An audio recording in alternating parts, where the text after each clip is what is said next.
31 of the House of Commons Standing Committee.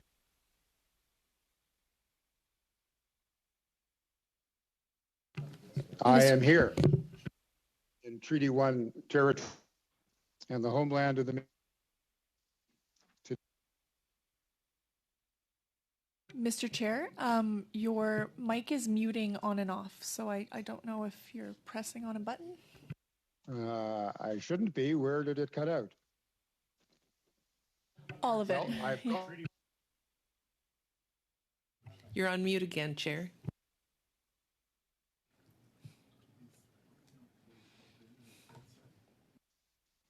let's try it again. Can you hear me now? Yes, the meeting has been called to order.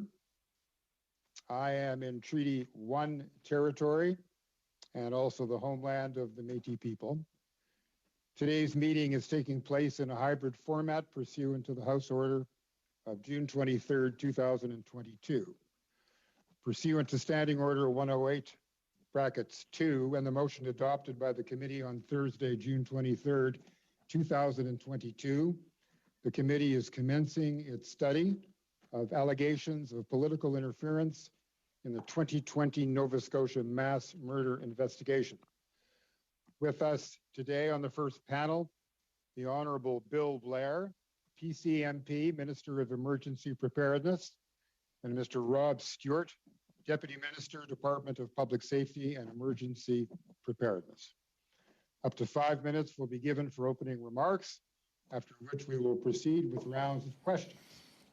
Welcome to all. I now invite Minister Blair to make an opening statement of up to 5 minutes. Minister, whenever you're ready, the floor is yours. Well, thank you, Mr. Chair. Colleagues, thank you for the opportunity to speak with you today. I'd also like to acknowledge that I'm speaking to you today from the traditional territory of the Algonquin people. On April 18th and 19th in 2020, an unthinkable tragedy unfolded in Nova Scotia. All Canadians were shaken by these horrific deaths and mourned alongside the affected communities. I would like to take this opportunity to reiterate my support and condolences for the families, for those who lost their lives in these violent attacks, and our commitment to ensure that they get the answers that they need. We know that Canadians deserve a full accounting of what happened over those 13 hours on April 18th and 19th in 2020. And that is why we established an independent inquiry, the Mass Casualty Commission, which is mandated to look into some of the most pressing questions that were raised into how this occurred and how future tragedies can be prevented. We are all looking forward to the inquiry's fact-based findings, which I understand are due to be released later this year. And as the Commission conducts its work, I remain committed to the fundamental principle of operational independence for law enforcement in this country.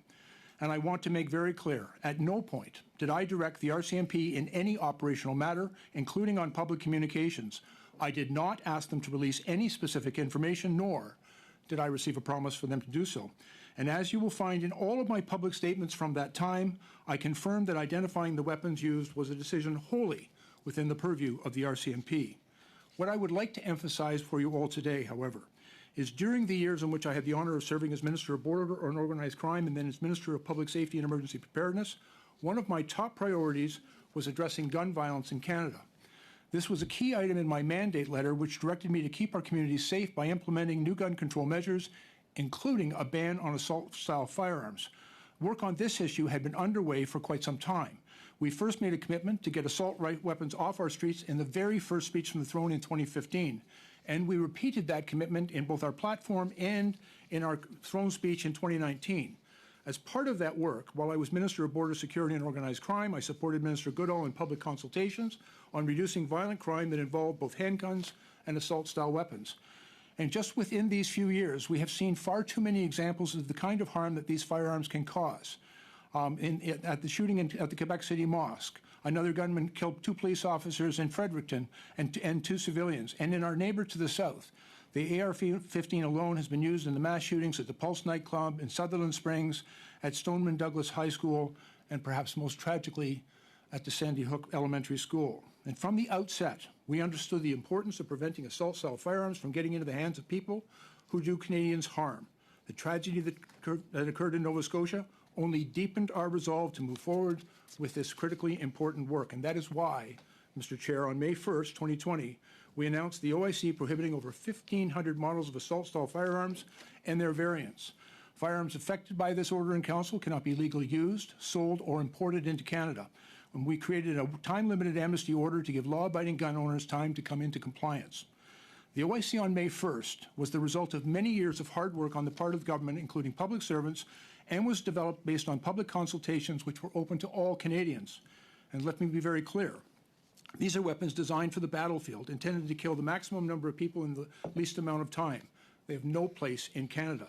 The measure is and continues to be an incredibly important part of our overall approach to combating gun violence, but it is not the only step that we have taken. We have introduced expanded background checks, enhanced screening for those seeking a firearm license, and we've made significant investments in helping provinces and territory tackle gang violence.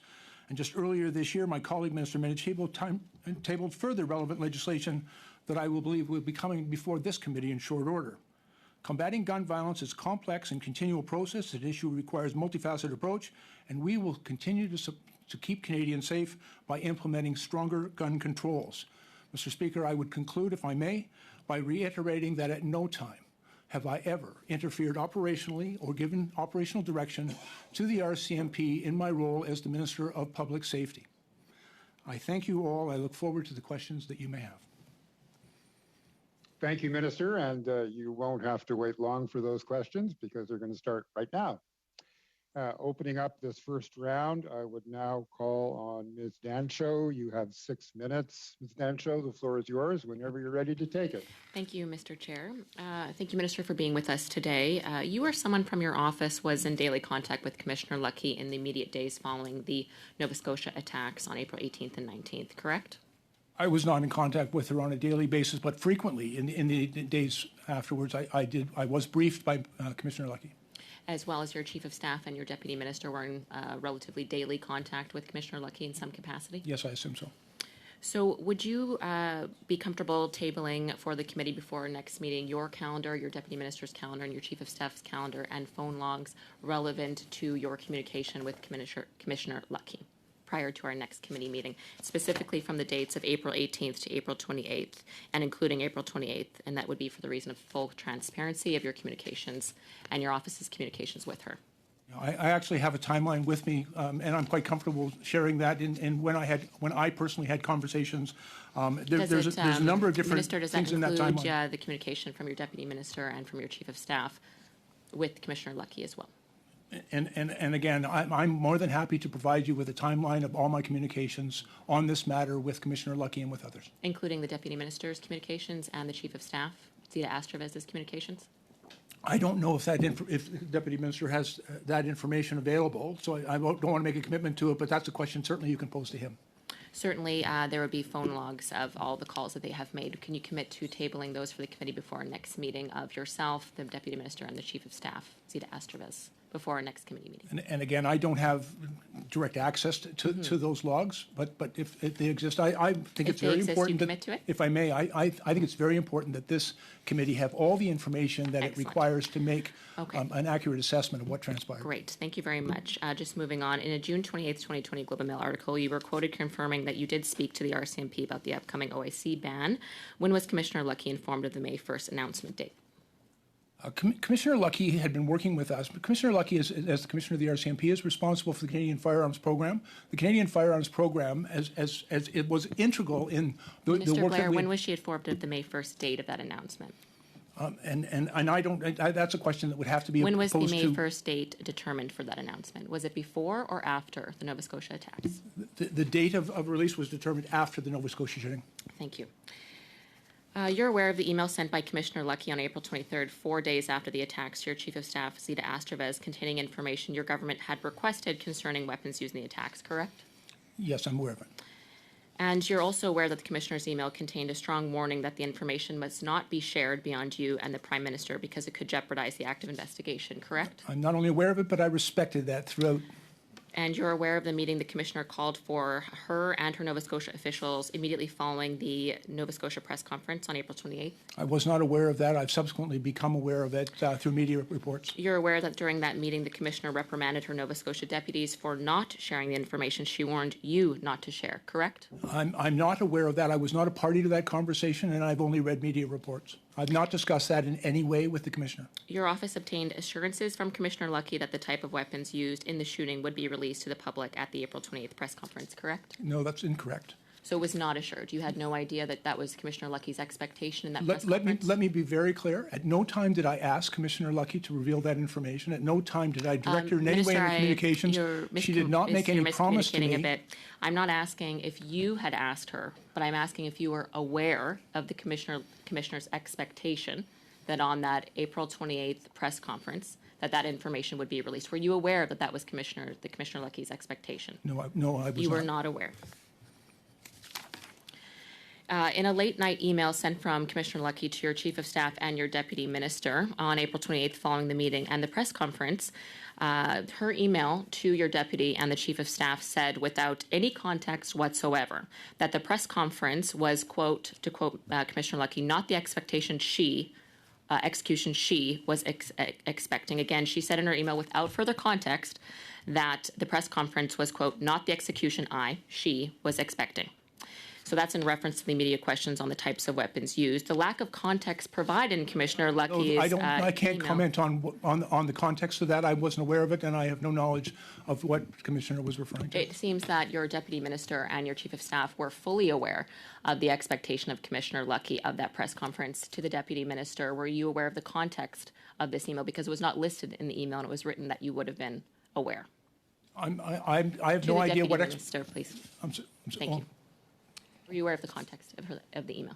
Not in the sense that you are posing the question. I was aware that the Commissioner expected there to be full disclosure of what the RCMP knew for the sake of the public. Yeah, that's what I'm asking. So you were aware of the context of the email being that the Commissioner's expectation of the April 28th press conference was that information on the weapons would be released. So thank you for confirming that you were aware of the context. Ms. Danko, if I may, that's simply not correct. I don't believe there's anything in that email that makes reference to any information about firearms. I will just read it again. So there is no context in this email, but Commissioner Lucki said in reference to the press conference that it was not the execution she was expecting. She then went on to provide comment from media and Darren Campbell of when he was asked about the weapons used.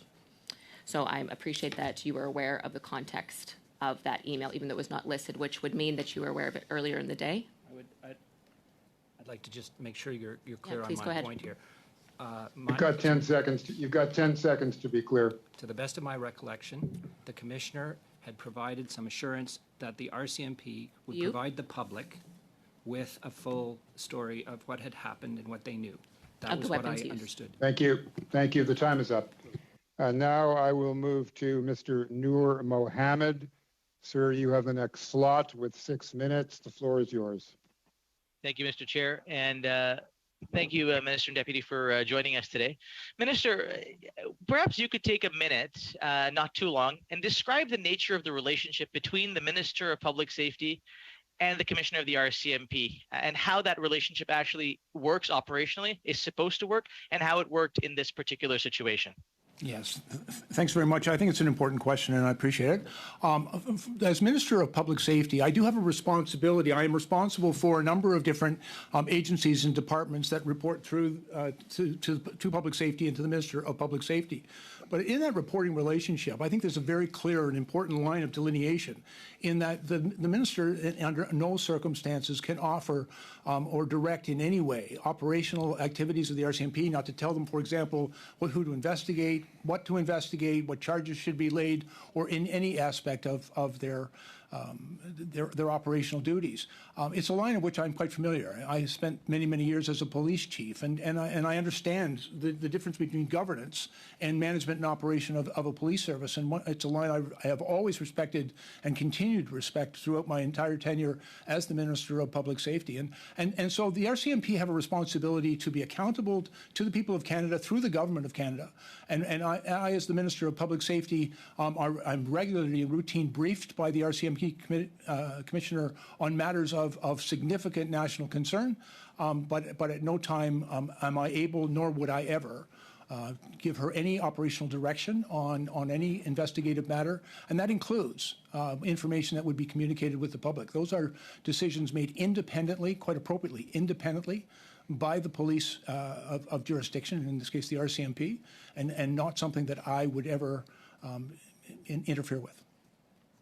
And just to further clarify, in this situation and during this awful tragedy, was there a time when the minister or when the commissioner of the RCMP sought your direction, or was she also very clear about that line? And how would you have handled it had she even asked you for direction? No. The commissioner did not, and has never, in my experience, and the over 2 years I worked with her as the public safety minister, sought my direction on any operational matter. We did talk about the importance of, like in the aftermath of this tragic event, the commissioner was providing the government of Canada, through me, very comprehensive briefings on what had transpired, providing us with information about the sequence of events, the number of casualties, and some of the challenges that they were facing. But at the same time, she was very clear on what information was classified and not to be released, and I respected that at all times. And I think you'll see that there were a number of times I spoke publicly and was asked very explicit questions about the investigation and about certain aspects of the communication, and I was clear in every one of those communications that was an operational matter for the RCMP and that I would not in any way interfere with. And so the commissioner, I think, is well aware of her responsibilities and her job. It's an awareness that I also possessed, and the two of us, I think, had a very respectful and continue to have a respectful relationship in how we have worked together, understanding where that very bright line is between the role of government and the role of our operational manager, the commissioner of the RCMP. Now, speaking very briefly to the briefings that you received, was there anything out of the ordinary or abnormal? I mean, of course, the entire tragedy and horrific incident was abnormal, but was there anything about the briefings that you received that were out of the ordinary in a situation like this? Or were these the types of briefings that in an incident like this would be part of the normal course of the minister's or the commissioner's briefing to the minister? This was an extraordinary event, to be very clear. It was without precedent. The number of casualties, the terrific and horrific impact that it had on that community. There were a number of concerns being expressed from within the victims' families, by my counterparts in the province of Nova Scotia, by the media, and by the community about the lack of information that people were receiving about what had transpired. And there were a number of very important questions that were arising, and I know that was one of the challenges that the commissioner had, ensuring that, on the one hand, protecting the integrity of their ongoing criminal investigation, and on the other hand, ensuring that people's questions were answered. And I heard from many of my colleagues on both sides of the House expressing real concern and understandable concern about the lack of information and how desperately the families needed that information. And so almost from the outset, and this is somewhat unique, there was a discussion taking place within my department, and between myself and the Deputy Minister, as well as my counterpart in the province of Nova Scotia, to review the shootings and to propose terms of reference on a number of matters for broad review of the mass shooting that had taken place, including the response of the police, steps taken to inform and support affected citizens. And so I have that information with me today that I'm happy to share, the proposed terms of reference, which were developed on April 27th. So in the very earliest days and hours of this event, we recognize the importance of more fulsome and effective communications with people who have been impacted by this tragedy. And Minister, with 30 seconds left, one very brief question for you. A lot has been made about timeline and the speed with which an OIC was issued to ban weapons, particular weapons, after this tragedy. Can you tell this committee very quickly when the work actually started on this, and whether or not this tragedy was actually the catalyst, or whether this work had been done long before to put those rules into place? Yeah, very quickly. You have 10 seconds, Minister. Yeah, the list that we produced in the OIC that contained over 1,500 military-style assault weapons was a list that took several months to compile, and we worked very closely consulting with the Canadian Firearms Program in order to compile that list. Thank you very much. I now turn to Madame Michaud with a 6-minute slot. Madame Michaud, good to see you as always, and the floor is yours. Merci beaucoup, Monsieur le Président. Thank you very much, Mr. Chair. I'd like to thank the witnesses for their presence. I'd like to offer my condolences to the loved ones of the victims. Even though the massacre took place in 2020, I know that this is reopening barely healed wounds. To hear about the inquiry and everything that's appearing in the media on a daily basis, I'm thinking of those people And I think that it's very important that we be transparent as a form of respect for them in order to respond to their questions as well as possible.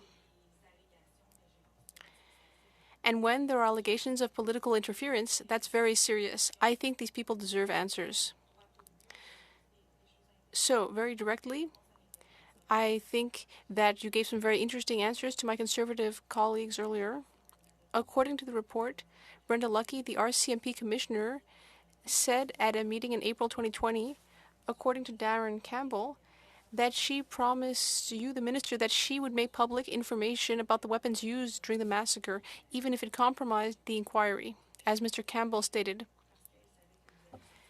because she knew that an order was going to be issued 2 days later and that revealing the weapons used would help your government. Did you actually have those conversations with Ms. Lucki asking her to reveal the weapons used? Thank you for the question, and no, I did not. I did not ask her to release that information. It wasn't required. The list of weapons that were being prohibited by the order in council that we brought forward on May 1st had taken months to prepare. And I did not ask the commissioner to release that information, nor did she promise me that she would. C'est une réponse que vous nous avez. That's an answer we've already had from you in the House of Commons, in the media, but what bothers me about it is that the opposite version, the RCMP version, from what we've seen in email sent by Ms. Lucki in Mr. Campbell's testimony, is that that's not the case. How do you explain the fact that there are competing versions of facts here? What discussions were had about the order? There's only one set of facts. I did not ask the commissioner to reveal that information. She did not promise me that she would. You're also referring to a conversation that the commissioner had with her subordinates in Nova Scotia, and there's some information that's come forward with that. I was not a party to that discussion, and I have no knowledge of that discussion. Those are questions about that discussion better put to the participants. But I can say unequivocally and with absolute certainty, I did not direct the RCMP commissioner to reveal that information, nor did she promise me that she would do so. And in fact, every time that I was asked in every media event, and there are many recorded media interviews with me, and questions were put to me, including the day in which we announced the order in council. And I was very explicit that day that we were not going to release that information, and the decision on when it should be released is entirely up to the RCMP. And then subsequently in the House, and if you go through Hansard, you'll see that many times the members of the Conservative Party asked me about information related to that, and I said the RCMP is conducting their investigation, and when they're concluded, then they'll release that information as they see fit.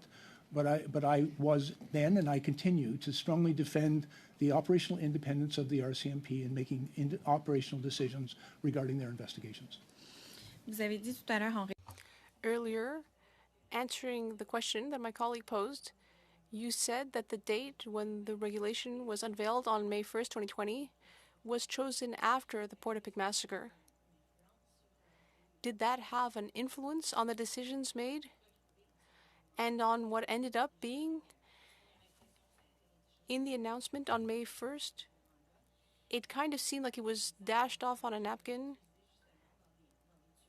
with weapons that were used in situations of mass murder, whereas there are other weapons that are not on the list. So what discussions were had after the Portapique massacre regarding what should be in the order that was made on May 1st, 2020? Did the massacre have an influence on your decisions and your political action? Thank you very much. I think it's important to remind us all that this is a commitment that we had made. Frankly, for me, the banning of and the prohibition of assault-style weapons is something that I have worked on for many years. But we actually campaigned on it in the 2019 election, you may recall. When it was in the throne speech, when we became the government, it was in my mandate letter that we would ban these assault-style weapons. We went right to work. And in fact, the work had actually begun in 2019 when I had done cross-country consultations, and we'd done surveys and other things to talk about what weapons should be prohibited. The compiling of the list, and it's a very interesting characterization that you suggest it was done on the back of a napkin. It was several months of very hard work in compiling that list, and over 1,500 of those weapons. And there was a very clear criteria that was established in which weapons would make that list, and that list was compiled over many months. But let me also be clear, Ms. Michaud, the terrible tragedy that took place in Nova Scotia, the worst mass casualty shooting event in our country's history, was, for me, very impactful. And all of the work that we had been doing for months and years leading up to that moment, it certainly had the effect of deepening my resolve to move forward as quickly as possible to keep the promise that we had made to Canadians. We'd made that Canadians some time before, and to keep that promise. And I remind myself that we were not alone in this. And for 10 example, seconds, please. The leader of the NDP had on April 20th urged us to take some action in response to this terrible tragedy, and that action was well in trained, and we were working very hard on getting it forward. But certainly, the terrible events of that event were highly motivating for me to get the job done and to keep. Thank you, Minister. Promise. Merci. Thank you, Minister. I would now like to invite Mr. McGregor to begin his 6-minute slot. Mr. McGregor, whenever you're ready, the floor is yours. Thank you very much, Mr. Chair, and welcome to the committee, Minister Blair. I'd also like to echo my colleague, Madame Michaud's comments, just that our thoughts are with the families in Nova Scotia. And I truly want our committee's work today to be respectful of the Commission's process and to not really interfere with the important work that that Commission is doing. Minister Blair, I guess my first question to you is, do you believe that handwritten notes, especially as they're written, if they're written during the course of a certain action, do you believe that you can put a lot of stock in them? Do you use them personally? Actually, in confidential briefings, I don't personally take notes. But I have previously, as a police officer, for example, maintained a memo book, which is an aide-de-memoire, and if it's done contemporaneous to events, it can provide good evidence.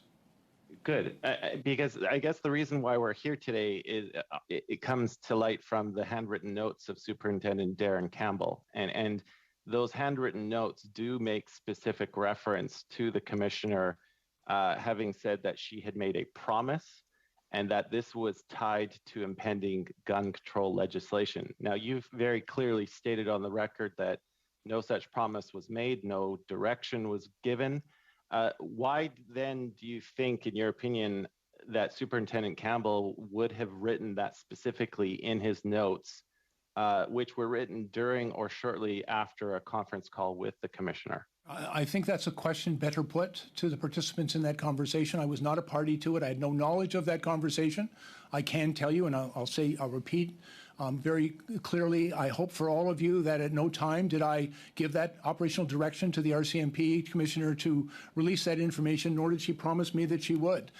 But with respect to the conversation she had with her team in Nova Scotia, that's a question that I was not a party to those conversations, a question best put to those who were a party to it. Okay, we'll leave it at that.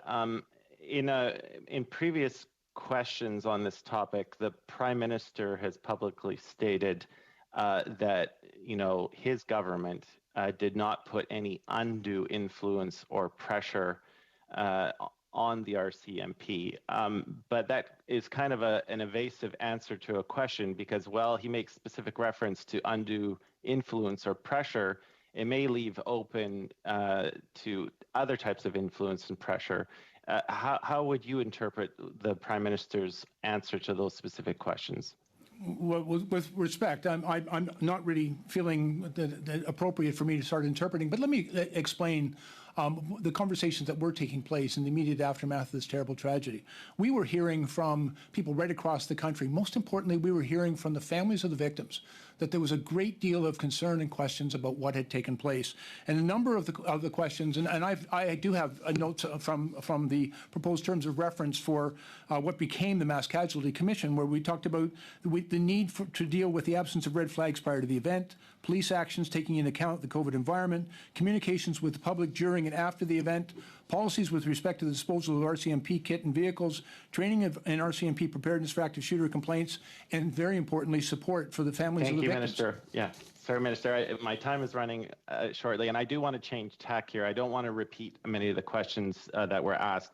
Now, Mr. Noor Mohammed asked you to carefully explain the relationship between the Minister of Public Safety and the RCMP. You gave a very clear answer. The problem is, Minister, that other governments, previous governments, both Conservative and Liberal, have had ministers which have given operational direction to the RCMP. We've seen it with the Chrétien government back in the 1990s with the APEC summit. It was given back in the 1950s from the Diefenbaker government with an incident in Newfoundland.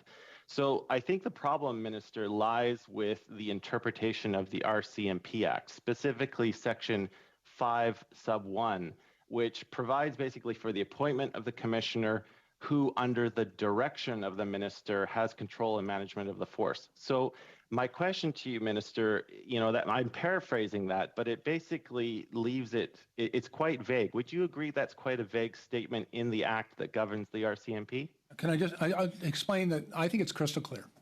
And the Minister of Public Safety has the ability. Despite the fact that other governments, though, have overstepped their bounds. I can just tell you, for me, when I was Minister of Public Safety, it was a very bright line.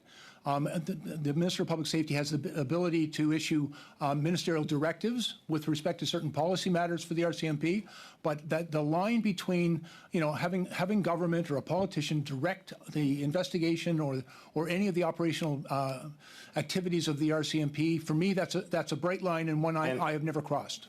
I don't doubt that you find it crystal clear, but I'm trying to find ways where we don't get into this kind of situation again in the future. So, Minister, my question to you is how can we possibly amend this section of the Act to make it crystal clear for predecessors in other governments so that we don't have future meetings where we're questioning the Minister of Public Safety for alleged interference in ongoing RCMP investigations? Are there amendments that you think could be used to strengthen this act so that it is actually crystal clear for everyone who holds that office? Well, and Mr. McGregor, I would just point out to you that in my experience as the Public Safety Minister, there were a number of instances where actually some of my colleagues in the House were insisting that the police be directed in their activities in response to blockades and investigations and other matters. And at all times, I have maintained the principle that we will never interfere with the operations of the RCMP.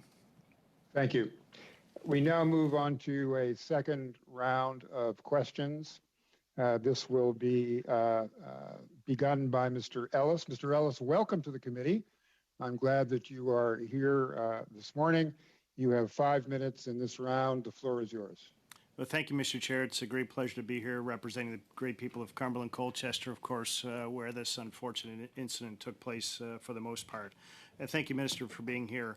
Just to quote, Nova Scotians told us they needed this process to be independent, thorough, and transparent, and we agree.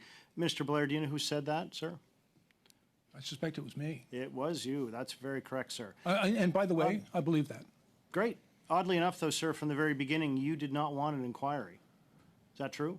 No, let me be very clear. I think thank you for the opportunity to clarify that concern. I don't really need any clarification, sir. I just need a simple yes or no. Well, in fact, in the immediate days following the shooting, I reached out to the province of Nova Scotia, and I had proposed terms of reference to conduct a broad review of the mass shooting in Nova Scotia. Sir, we understand that. Thank you. You know, sir, I know that we're tight on time, so let's get to the matter. You wanted a review, not an inquiry, and then when the inquiry came around, you took the opportunity, sir, to actually appoint some very interesting commissioners, oddly enough. Mr. MacDonald, first cousin to one of the individuals who was shot, well-known Liberal, stayed charges against Jerry Riggin. Ms. Fitch, father was a Mountie, 5-year chief of police on a board of the RCMP, and Ms. Stanton, who actually wrote a book in 2021, released before the commission started, to change the way public inquiries are held. Is that not political interference from the very beginning, sir? Absolutely not, sir. And in fact, I spoke to the Attorney General in Nova Scotia. He'd recommended former Chief Justice, Justice MacDonald, as the Commission Chair.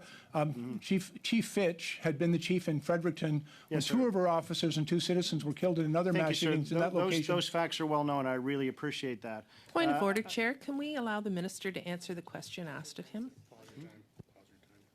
Yes, I think we have to have a little smoother flow here. Minister, you've got the floor. Yeah, thank you. And you know, we worked very carefully to ensure that when we established initially what was to be a review, but we heard very clearly from the families. They were very concerned about the ability of the Commission of Inquiry to subpoena witnesses. And so in response to that, we did declare a public inquiry to give them those tools. But from the very beginning, in the immediate days following, it was very clear to us, and I happily provide the committee with the proposed terms of reference, which was developed on April 27, 2020. That's only a week after this terrible tragic event, recognizing that the people of Nova Scotia, the people of your community, needed answers, and we wanted to make sure they got those answers as quickly as possible. Well, thank you, sir. It's obviously that we see the choices made politically somewhat different, and I would suggest to you, sir, that the members of the families who are affected, the grieving families of people like Lisa McCulley and Greg and Jamie Blair and Kristen Beaton and Heather O'Brien, that those families see this very, very differently from what you do, sir. One of the other things I think that's important is quite clearly with the back and forth we've had now with our NDP member, our bloc member, our team here as well, sir, that someone's not telling the truth here. That's the unusual thing. There's a conflicting level of evidence that my bloc colleague clearly pointed out, that there's a contrary nature to what was said through the notes of Minister Campbell, who you said is also an exemplary officer. That being said, sir, who from the PMO were your staff communicating with in the days following the attacks? Sorry? Who from the PMO was your staff or yourself communicating with during the days after the attack? I don't know. I can tell you that there were regular briefings taking place between the RCMP, and I was also briefing my cabinet colleagues on the event. And did you speak directly to the Prime Minister, sir? And again, I was briefing the entire cabinet on. Did you speak directly to the Prime Minister, sir? I think it's a pretty simple question. And I've just said I was speaking to the entire cabinet on that matter. Did you speak directly to the Prime Minister, sir? Please answer. Simple, yes or no. The Prime Minister is present in the cabinet. He's the head of our government. Did you have a direct conversation with him, sir? Not a separate conversation on these events. It was in the context of a cabinet discussion. Very good, sir. Mr. Stewart, do you remember any meetings with the Prime Minister that yourself, Chief of Staff, or the Minister may have had? I did not attend any meetings with the Prime Minister, and I am not sure. I would have to check my schedule, and as Ms. Dancho has asked, we will give you the schedules. And sir, through all this, obviously that you were present in multiple briefings during all this. You know, someone's not telling the truth again, sir. Do you have an opinion on that? You're asking me? Yes, sir. 10 seconds, please. I don't believe that to be the case. I think this answer will take more than 10 seconds, sorry. There was a great deal of desire to have the RCMP tell the public what happened, because in the days following the crisis, or the event, the tragic event, the story was very unclear. So there was a great deal of desire for that to be the case. And that, in the Commissioner's mind, I believe, included the guns. Thank you very much. I would now call upon Mr. Hardy to take his 5-minute slot. Whenever you're ready, Mr. Hardy, the floor is yours. Thank you, Mr. Chair. And also, it's almost impossible to get your mind around what happened in Nova Scotia and the impact on the families and on the force. I spent a short time as the Director of Communication for the Vancouver Police Department, and I know full well that the police quite often have seconds, milliseconds to make a decision, and everybody else has the rest of time to second-guess what they decided to do. In your case, Mr. Blair, you had a mandate letter, December 13th, 2019, directing you to implement the government's firearms policy. First on the list was to deal with military-style assault weapons. Is this item in your mandate, does it reflect the will of Canadians, do you think, as expressed in the 2019 election? I believe that there is overwhelming support for the prohibition of assault-style weapons. I also understand, because I've heard very clearly from those in representing the gun industry, for example, who've been strongly opposed to it. Would releasing the specific details of the weapons used in the Nova Scotia shootings, would the release of that information been necessary to justify the ban to Canadians?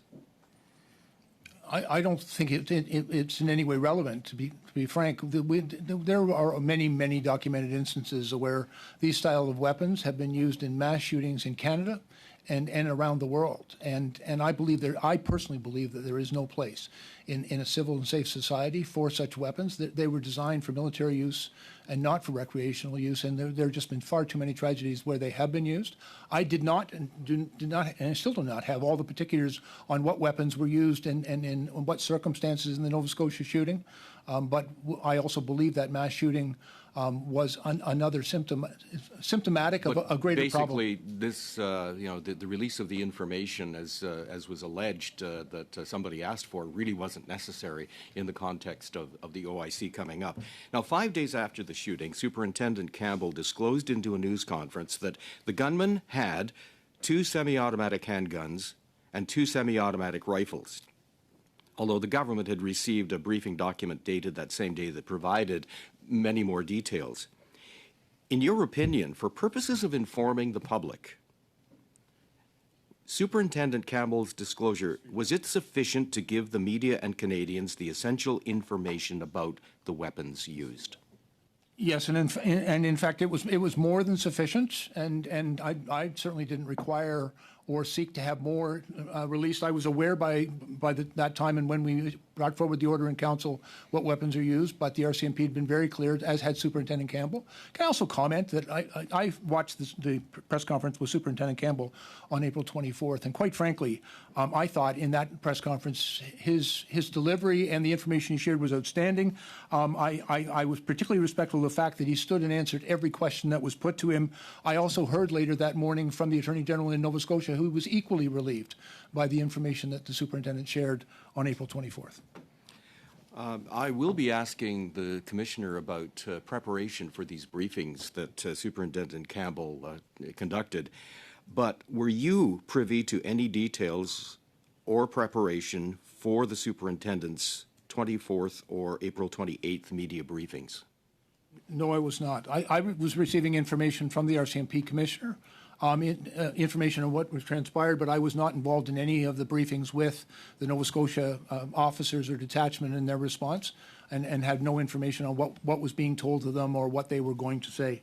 The information that I was receiving was also relevant to briefings that were being provided, and as I alluded to earlier, there was a Prime Minister's briefing on the Nova Scotia that took place on Thursday, April 23rd, and it was based on information that the Commissioner had shared with us. After the shootings in Christchurch, New Zealand, the Prime Minister of New Zealand acted very, very quickly to institute a ban. It's very clear from your earlier testimony that the work to do so in Canada had been actually underway. And given what had been promised in the 2015 election, the 2019 election, your mandate letter, et cetera, so, you know, the tracks were already laid toward a ban.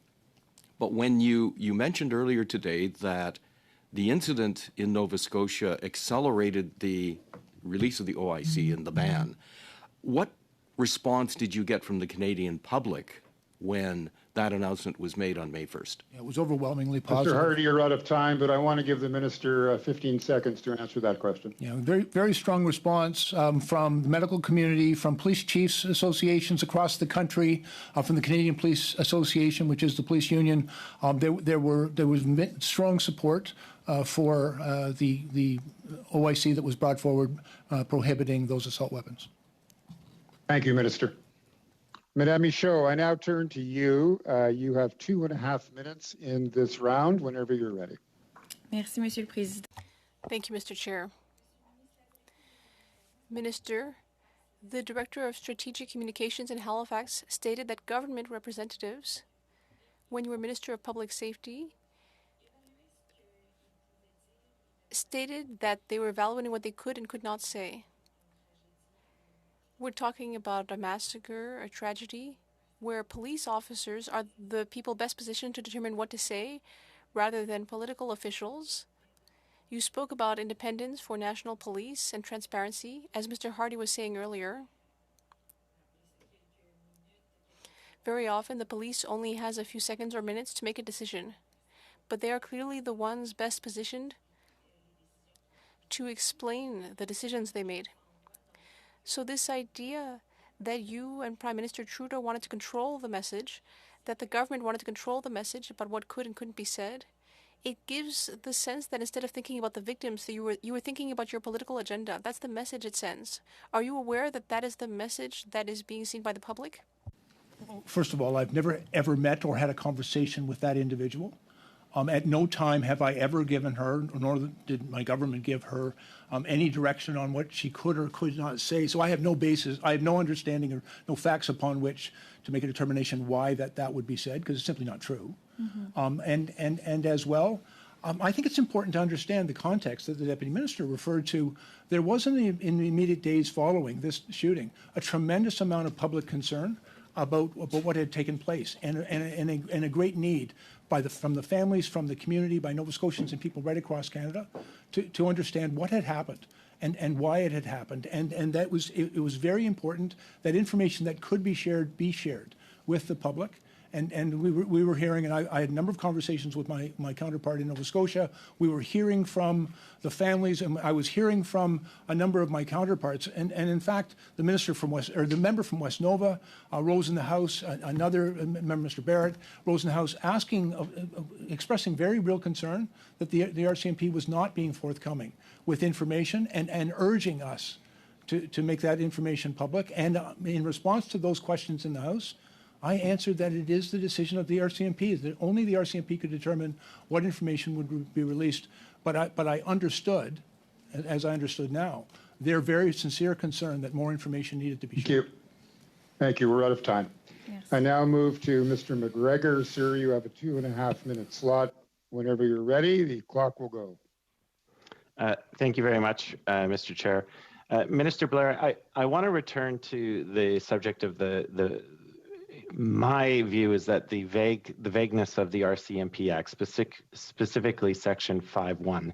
Now, in my previous exchange with you, I did cite two examples, the Diefenbaker government with the situation in Newfoundland, the Chrétien government in the 1990s at the APEC summit. While I appreciate for you this section is crystal clear, those are two very clear and demonstrated cases where the government of the day did give operational directives to the RCMP. So, and I think what's being alleged here, if we look at Superintendent Campbell's notes, is not so much operational directives, but more a communication directive. So you've been very clear in saying that the line between what a minister can say to the RCMP when it comes to operational matters is very clear. I think there's a little bit of wiggle room here, a little bit of different interpretation. But my interest in going forward is how we prevent this from happening again.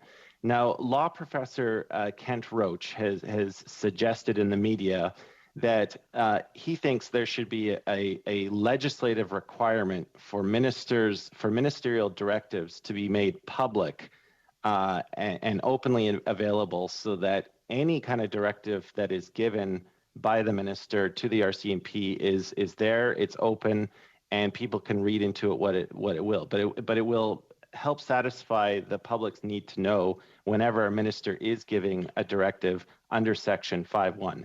Minister, my question to you is, would you support such a requirement? And if not, can you explain why? Well, let me tell you that in my experience, I used the ministerial directives fairly sparingly, but I do recall, and I just confirmed with the deputy minister, that I issued a ministerial directive to the RCMP to improve their compliance with ATI requests. And I believe that was made. I believe that was made public. Would you support a legislative requirement to do so? Well, again, in my experience, I believe in transparency, and I do my very best to try to be as open and transparent as possible. But recognizing that in the course of their investigations, if the police and the RCMP in this case believe that the disclosure of certain information could be detrimental to their investigation, then it's entirely up to them to make the determination on when and if that information should be released. And under no circumstances, I consider those types of communications operational in their nature as well, and therefore something Minister. I would not interfere with. Thank you. I now move to Mr. Lloyd. Sir, you have 5 minutes in this round, and the floor is yours. Thank you, Mr. Chair. Thank you for being here, Minister. My questions are going to be for the Deputy Minister. In response to earlier questions from my colleague regarding the April 28th email from Brenda Lucki to Commissioner Lucki to yourself and to the Chief of Staff to the Public Safety Minister, you said that in response to her line that this was not the execution that she was expecting. You understood that to mean that she was expecting the nature of the firearms to be disclosed at the meeting earlier that day, the press conference. Is that correct? No. Can you please clarify what you said earlier to my colleague then?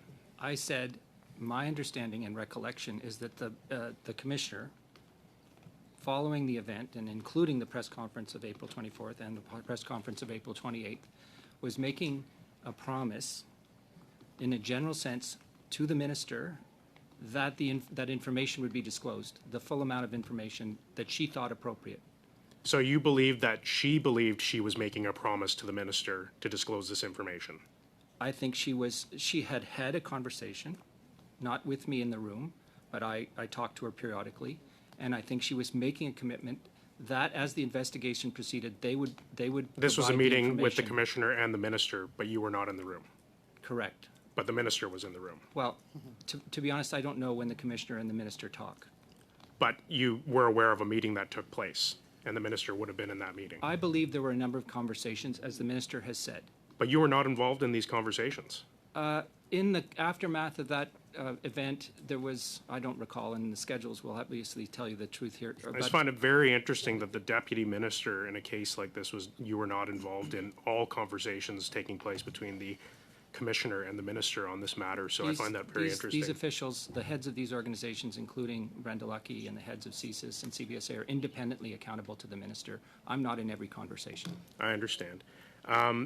But when she sent that email, and you had said earlier in the meeting that you were aware that it was regarding the guns, regarding information about the guns. That was the execution she was talking about. No, I don't. Actually, So you I had didn't say no that. idea what the email was about? I think the commitment was that the investigation would be, or the situation and what was happening with the investigation would be fulsome and forthcoming. So when you get an email like that and you don't really understand exactly what she's talking about, did you send a follow-up email asking, what are you talking about, Commissioner? What execution are you referencing?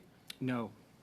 You didn't send any follow-up email? No. Are you aware of any meetings with the Minister's Chief of Staff with the Commissioner of the RCMP prior to the press conference discussing whether or not information about the firearms would be disclosed? No, I'm not aware. You weren't in any of those meetings? No. Okay. And so the RCMP Commissioner, and you would agree, the RCMP Commissioner had an expectation, you had said earlier, that the firearms would be disclosed at the press conference. I think you keep saying it that way, and that's not what I'm saying. What I'm saying is there was an expectation on her part that there would be a full disclosure, and in her mind, it would be the guns included. That's what that email reveals. I don't believe it's a result, and I agree with the Minister. I never was witness to any commitment or promise made that there would be information provided about the guns. But you said earlier that you believed that the Commissioner believed that she was making a promise. To be fulsome about the investigation. What that meant is a question you will have to ask her. Yes, and that's something that we'll definitely be asking. Were you aware of the April 23rd email from the Commissioner to the Chief of Staff to the Minister saying that the information about the firearms used should not be disseminated beyond the Prime Minister's office and the Minister's office? Yes, I was. Were you aware of any reason why that directive would have changed in the 5 days following? Was there any discussion about why the Minister believed that that should be the case and why that might have changed? Not to my knowledge. So the Commissioner appears to have made a complete 180 on what she said on April 23rd, that the information should not be disseminated. And then 5 days later, based on the witness testimony of Leah Scanlon and Superintendent Campbell, that she was quite upset that the information was not revealed, and you're not aware of any conversations that took place in those 5 days with either yourself or the Minister's office regarding why that decision would be made to reverse that decision. Correct. Okay. Mr. Chair, I'll cede the rest of my time. Okay, thank you very much. Then we'll move to Mr. Anand Sangari, who will take us through to the end of this round of questioning. The floor is yours, sir. You have 5 minutes, starting now. Thank you, Mr. Chair, and thank you, Minister. good to see you, and my deepest condolences to the families impacted by this tragedy. Minister, I want to just get on the record a couple of very important facts.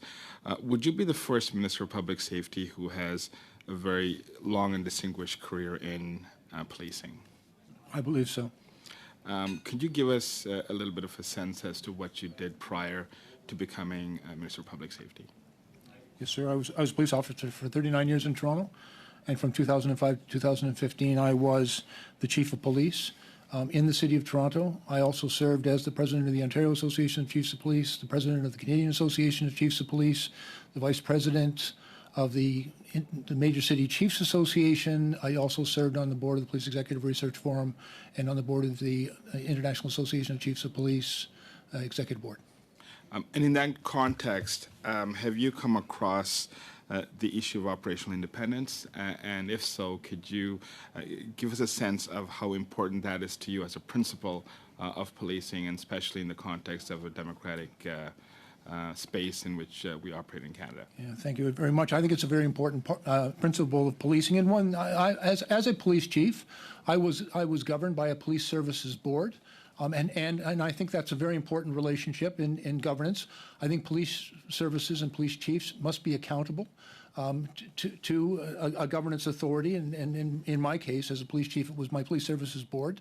But there was always a very clear understanding between the police chief and those who governed us as to where that bright line was. And so they dealt with issues of policy and issued directives with respect to certain matters, but not on operational matters. And it is a line that I think is a critically important one in Canadian society, in how the police operate independently. But in their independence, they are not without accountability. They are accountable, and the RCMP is accountable to the people of Canada through the Government of Canada and the Minister of Public Safety. Minister, I want to quote you from back in 2012, and this is with respect to the shooting on Danzig, which happened in my community 10 years ago last week, as you're aware. And it says, I've been a cop for 35 years, and this is the worst incident of gun violence in my memory, said Blair, his voice wavering. It's very shocking. A lot of innocent people were injured tonight. In this context, would it be safe to say that the issue of gun violence and guns on our streets was something that you've thought about for many years? Yeah, prior to becoming the chief of police, I was the head of the detective branch, involved in very many gun and gang investigations. I had also been responsible for the uniform policing in the city as well for a number of years. When I became the chief, it was what they call the summer of the gun. Dealing with gun violence was a very important part of my mandate, and I had done everything in my power to reduce gun violence and to keep the people of my city safe. And frankly, I brought much of that experience and motivation. And if I may, December of 2012 was also the Sandy Hook shooting, in which 26 people died, but 20 of them were ages 6 and 7. And for me, that was perhaps a moment that forever steeled my resolve to do everything possible to keep our community safe and ban weapons that were the weapon of choice for people that would commit such terrible atrocities. Would it be inaccurate for me to say that when you sought the nomination in 2014, ran in 2015, and again in 2019, and again in 2021, the issue of gun violence was one of the top priorities for you, and given the opportunity that you would ensure that many guns would be off our streets? Yeah, personally and politically, it is something that motivated me to get involved in public service beyond my career in policing, and to come to Ottawa, and strengthening gun control and keeping people safe, I think, is the highest of callings. Minister, in conclusion, what do you have to say to this committee when this allegation of political interference is before you? I think it's important and again, I'll reiterate that at no time did I cross that line. I did not direct the Commissioner of the RCMP, and I did not have any private conversation with her in which that was done. The Commissioner did not promise me that she would do this. I think the Commissioner understood her job. and her job was to serve the people of Canada and the people of Nova Scotia, to give them information that they desperately needed and wanted with respect to the terrible tragedy that had taken place there. I believe the Commissioner was highly motivated to do so and was working with her people in order to make sure that that information was provided to the people that had been impacted by this terrible tragedy. But for me, I want to be very clear. I did not direct the RCMP. I did not direct them in their operations or in their communications. And throughout, there were a number of questions put to me in the House and in the media in which I was asked, and in every single case, I reiterated my commitment that the responsibility for disclosure of that information lies solely with the RCMP, and in no time did I interfere with that. Thank you, Mr. Chair. Sorry, we're out of time. That's always the big challenge and the curse of these meetings. We always run out of time. And we've run out of time for this section and for this